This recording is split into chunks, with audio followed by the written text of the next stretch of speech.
ಎಲ್ರಿಗೂ ನಮಸ್ಕಾರಗಳು.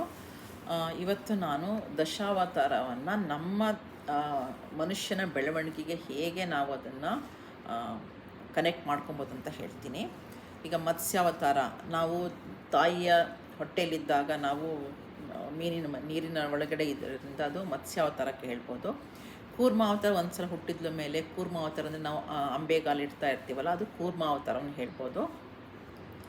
ಆಮೇಲೆ ವರಹ ಅವತಾರ, ನಾವು ಒಂದು ಸ್ವಲ್ಪ ದಿವಸ ಒಂದೊಮ್ಮೆ ನಾವು ಏನು ಸಿಕ್ಕರೂ ತಿಂತಾ ಇರ್ತೀವಿ. ಲೈಕ್ ಹಂದಿ ವರಾಹ ಹೇಗೆಲ್ಲ ತಿಂತಾ ಇರುತ್ತೋ ಹಾಗೆ ನಾವು ಏನು ಸಿಕ್ಕರೂ ಮಕ್ಕಳುಗಳು ತಿಂತಾ ಇರ್ತಾರೆ. ಆಮೇಲೆ ನರಸಿಂಹಾವತಾರದಲ್ಲಿ ನಮಗೆ ಹಲ್ಲು ಬಂದಾಗ ನಾವು ಮಕ್ಕಳುಗಳು ಹಲ್ಲು ಬಂದಾಗ ಕಚ್ಚಕ್ಕೆ ಶುರು ಮಾಡುತ್ತೆ, ಅದು ನರಸಿಂಹಾವತಾರ.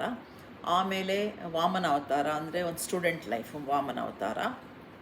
ಅದಾದ ಮೇಲೆ ಪರಶುರಾಮ ಅಂದರೆ ಟೀನೇಜ್, ತುಂಬ ಸಿಟ್ಟು ಕೋಪ ಎಲ್ಲ ಇರುತ್ತೆ. ಆಮೇಲೆ ರಾಮಾವತಾರದಲ್ಲಿ ಒಂದು ಮದುವೆ ಆಗಿ ಒಂದು ಸದ್ಗೃಹಸ್ಥನಾಗಿ ಒಳ್ಳೆ ಇದಿರುತ್ತೆ. ಕೃಷ್ಣ ಅವತಾರ ಅಂದರೆ ನಾಲೆಡ್ಜ್, ನೆಕ್ಸ್ಟ್ ಒಂದು 40-50 ಇಯರ್ಸ್ ಆಮೇಲೆ ನಾಲೆಡ್ಜ್ ಬರುತ್ತೆ ನಮಗೆ. ಸೊ ಆಮೇಲೆ ಬುದ್ಧಾವತಾರದಲ್ಲೂ ಅದು ಮೆಡಿಟೇಷನ್ ಇದೆಲ್ಲ ಶುರು ಮಾಡೋದು. ಕಲ್ಕಿ ಅವತಾರ ಅಂದರೆ ಈಗಿನ ಫಾಸ್ಟ್ ಫೇಸ್ಡ್ ಇದಕ್ಕೆ, ಈಗೆಲ್ಲದು ಫಾಸ್ಟ್ ಅದಕ್ಕೆ ಕಲ್ಕಿ ಅವತಾರನ ನಾವು ಇದು ಮಾಡ್ಬೋದು. ಧನ್ಯವಾದಗಳು.